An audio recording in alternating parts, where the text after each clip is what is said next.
Kelly, thank you so much for joining Lola on the show today. Welcome. Thank you. Lola sounds like the most amazing child. I just can't believe what she's been through and what you have been through. Are you happy to just tell us a little bit about her story and some of the challenges that you faced? Absolutely. So when Lola was around 8 weeks old, her jaundice didn't go away.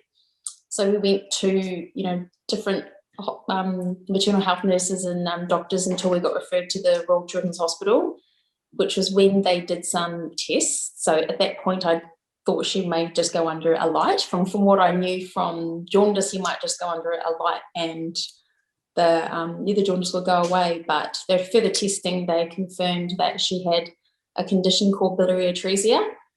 So she had to stay in for about a week to do a biopsy. So it was her bile ducts were blocked basically, and bile wasn't draining from her liver, which caused a lot of scar tissue in her liver, which then would lead to liver failure down the track. But first operation Cassi, where they removed her gallbladder, and then using some of her intestines, from what I believe, tried to construct new bile ducts, or ducts that would attach to her intestines. And we had around a few weeks when they would wait to see if that procedure worked, and unfortunately it didn't. And then Lola got put on a transplant list. So from the age of when she was about 5 months old, they knew that she would ultimately need a liver transplant, which we stayed in hospital from that period. And she had her transplant a week before her first birthday. So it was a nice way for her in a, very different circumstance to turn one. Yeah, wow. She had definitely a long road and a few little hiccups on the way. And because her absorption, her liver wasn't absorbing all the nutrients it did, it obviously has a roll-on effect with other parts and organs of her body, and bones were brittle, so she had a few different broken bones during that period as well. Now we have a very strong, brave little girl. You would never know what she's been through by looking at her.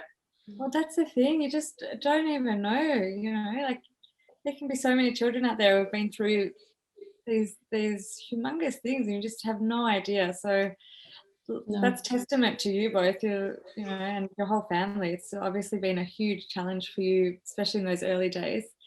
What was the recovery like after the transplant? Well, she actually was pretty good. She spent probably around just over 2 weeks in ICU, which that period is obviously the hardest.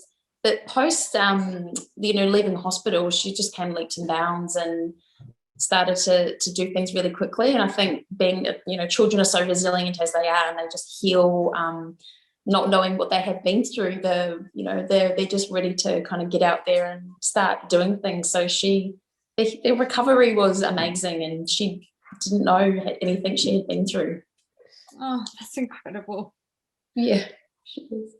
And now she's, Lola was just telling me that she's on 4 tablets a day and she can pretty much do everything that other kids do.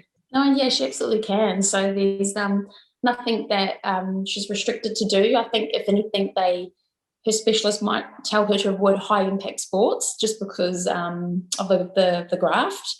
But other than that, yeah, she's anything that she's interested in anyway, she's been able to do. So we've been maybe like rugby or something where you might tackle. I don't want to do rugby or football anyway. Yeah.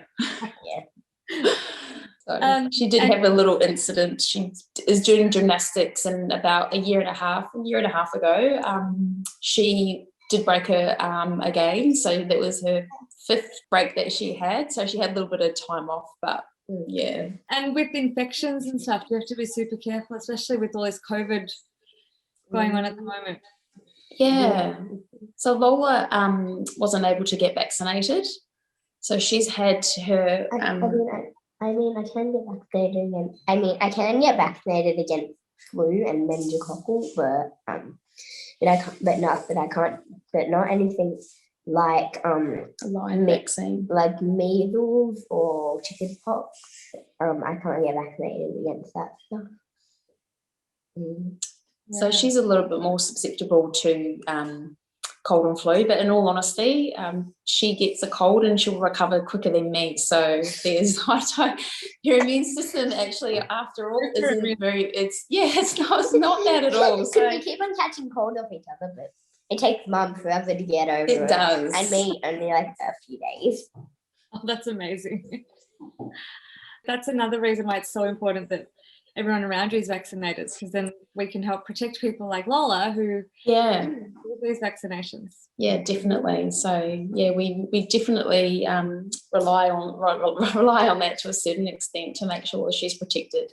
Quick question, of any words of advice or anything to parents who might be going through similar challenges? I think similar to what Lola said, actually, it might seem really, really hard at the time, and that, you know, there would be times where you don't see kind of any light at the tunnel, but you do definitely get through it. You've just got to be as strong and happy and positive as you can for your child. You know, I think to do the best that you can so they can feed off your energy, and yeah, you do eventually get through it, and you'll look back and it will be a distant memory that hopefully that you won't have to live again. Yeah. Oh, thank you so much. The story is just so inspiring and you're just incredible, both of you. And I'm just really honoured that you took the time to chat to me. No, thank you. Thank you for taking the time to chat to both of us.